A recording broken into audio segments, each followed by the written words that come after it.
when he needed her to open her wallet. Her eyes narrowed at the screen. What does he want? Yes, Alan? It had been years since their last conversation, but Callie didn't feel the need to open with idle chit-chat.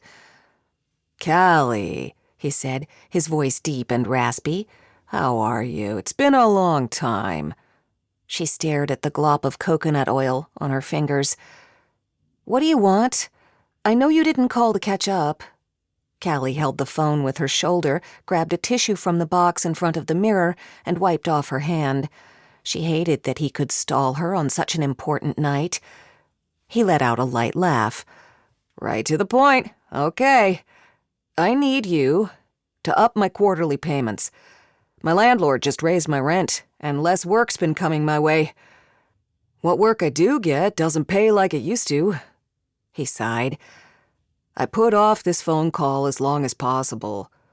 But I'm stuck. Fewer and fewer bands these days appreciate what I bring to the table musically. I don't have any options right now. Callie wanted to reach through the phone and strangle him. He did too have options. He had options he didn't find attractive, like teaching guitar to supplement playing guitar, or maybe finding a cheaper apartment in Mexico City, which he'd called home for as long as she'd known him. But why bring up past conversations that could lead to threats of him taking Jonah away from her? I also know your contract is up for renewal, he said, his voice sounding confident and assured, and I think the network is ready to give you a nice bump this year. The smug jerk was right.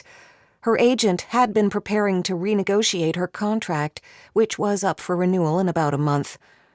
With her raise, Callie had dreamed of starting some expensive home improvements she'd put off, landscaping her backyard and installing solar panels on the roof, maybe giving her late 1990s-era kitchen a refresh.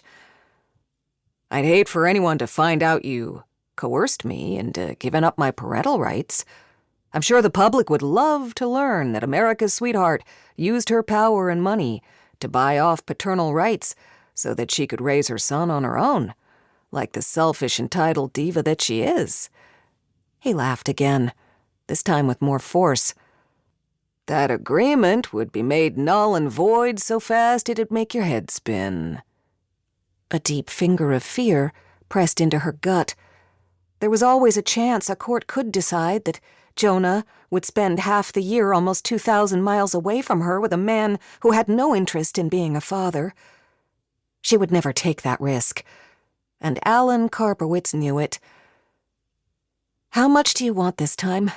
Callie made no effort to hide her disdain. Another 10,000 per quarter should cover it. She sucked in a breath. 40,000 more per year just to keep him quiet?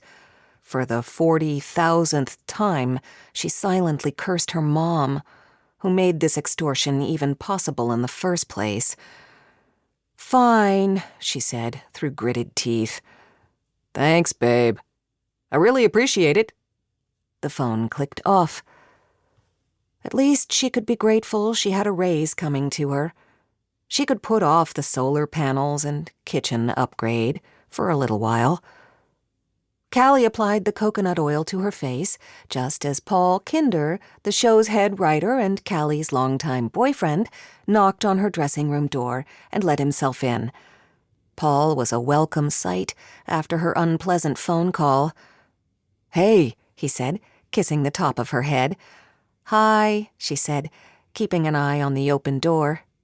Even after all this time, she shied from public displays of affection. He settled into an adjacent chair, his eyes meeting hers in the mirror. Callie raised her eyebrows. What's up? You rushed off set so fast, I didn't have a chance to say goodbye. Callie returned her focus to the mirror and smeared eyeliner, mascara, blush, and base into a greasy, coconut-scented blur. This week's been endless, she said. I just wanted to get out of here before traffic comes to a standstill on the 101. Eyes closed, Callie searched the counter with her hands for the damp towel she'd had ready.